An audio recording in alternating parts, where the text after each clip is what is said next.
Quem quiser fazer pergunta, é só pedir um dos microfones. Eu tenho aqui já algumas perguntas. Lew, se o Greenspan sabia de todas as consequências de suas políticas, por que você acha que ele fez tudo o que ele fez? Vaidade, fama a qualquer preço, pura maldade?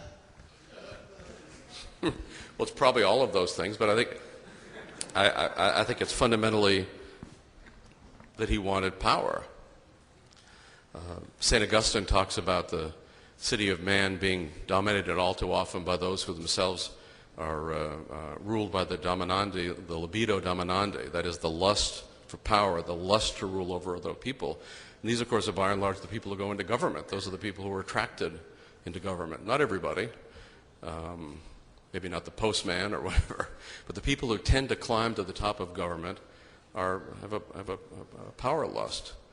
There's was a long interview conducted by a man named Medvedev, no relation to the present president of Russia, with Khrushchev when he was in his forced retirement. And from the book that this man wrote about Khrushchev, I was always struck by one particular point. Khrushchev said to him, you know, when you get old, everything pales. Clothes, food, fast cars, dachas, women. He said, you lose interest in everything. He said, but you never lose interest in power. And of course, there are people like that. There are people, most of us are perfectly happy to try to run our own lives, take care of our own families. We don't actually want to run the person next door, the town next door, the province next door, the country next door, the whole world. But of course, there are people like that, and they go to work in government. And so I think that's the basic explanation for Greenspan and pretty much all the rest of them. Uma outra pergunta. Ayn Rand é a autora mais lida na Suécia e hoje tem um público crescente para suas obras no mundo. O senhor vê a influência dela para o libertarianismo de forma positiva ou negativa? I think it's a positive thing.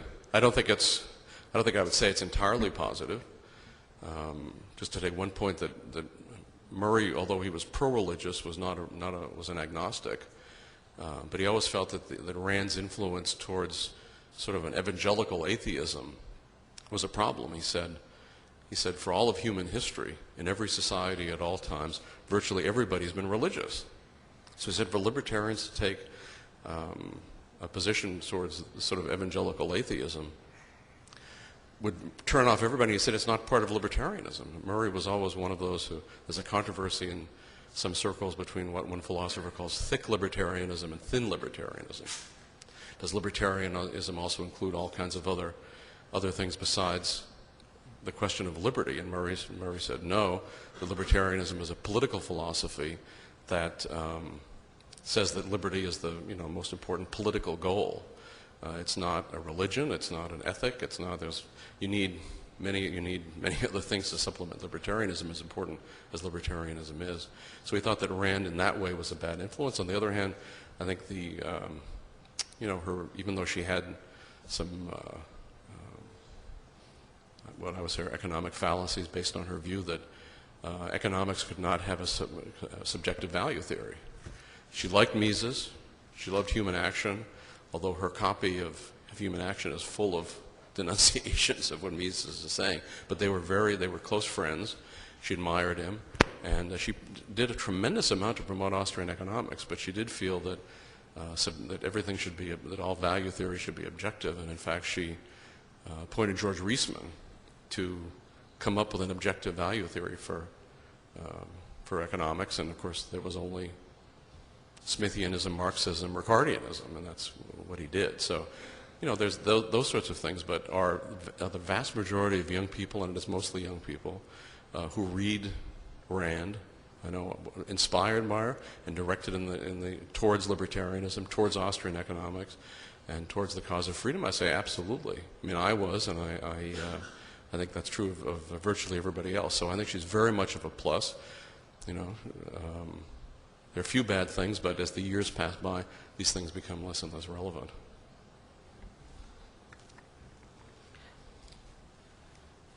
Tem uma pergunta aqui. Deixa eu levar o microfone. Ah, você está com o microfone. Pode falar, Rodrigo. Tá. Lew, qual a sua opinião em relação do ponto de vista ético ou de resultado, do ponto de vista do Second Best Solution de Chicago, por exemplo, até onde um libertário que deseja mais liberdade individual poderia meter a mão na sujeira chamada governo em prol da liberdade? Ou se a probabilidade maior é dele ser engolido pelo Leviatã, já que o poder corrompe? Well, I should first admit that I once worked for the government. I've since gone straight. But no, I had the honor to work for Ron Paul. And so I would say that Ron Paul shows that it is possible to work in government for liberty.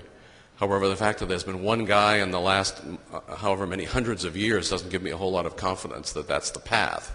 But if you have, the Ron Paul sorts of principles, if you can stand up against the opposition of your colleagues, although he's a wonderfully gregarious man, a great athlete too, which helps. I mean, like a champion swimmer and a champion baseball player, always a much sought-after player on the Republican baseball team. So that all that sort of thing helps him. But as you know, if you follow him, you know that how many times he's the one vote in the House of Representatives against something, and in the beginning that was thought of as just ridiculous. He was just an embarrassment. But of course, if you see that if a vote is, there are 435 members in the U.S. lower house, in the House of Representatives. So if you see that there's a vote of 400 to 35, it doesn't necessarily pique your interest. But if you see it's 434 to 1, then you think, well, gee, why did that guy? Why did he stand against everybody else? So it helped cause a lot of attention. Then, of course, this presidential campaign, which caused millions of young people in America and in North America and across the world to become interested in the Fed. I mean, I've been interested in central banking for, many decades, and I could never get anybody interested in it at all. It was a name on the bill in their pocket, and that was about it. Ron Paul in that one presidential campaign got everybody interested, and in a Rothbardian sense, because Ron is very much a Rothbardian figure. His populism, his principled libertarianism, his anti-war position, his anti-Fed position, all Rothbardian. They were very close friends, and Murray a strong influence on Ron. But if you look at how Ron got explained that there's an economic error involving. Murray always said it's important to explain the economic error, as Ron has done over what the central bank does. If you see his most recent book, End the Fed, it's a great description of all that. But he also shows that we're being ripped off, in Rothbard's phrase. And Rothbard always thought it was so important to explain the error and also show these people are stealing from you in whatever aspect of the government we're talking about. So, we have free will, and Ron Paul has certainly shown that it's possible to do that. But again, I think for the vast majority of us, it's probably not a good thing. I mean, it really is very corrupt and corrupting politics. And it's, I think of even Thomas Jefferson, who was a rotten president. He's a great guy before he was president, a great guy after he was president, in terms of what he was saying anyway. And while he was president, he did a lot of bad stuff.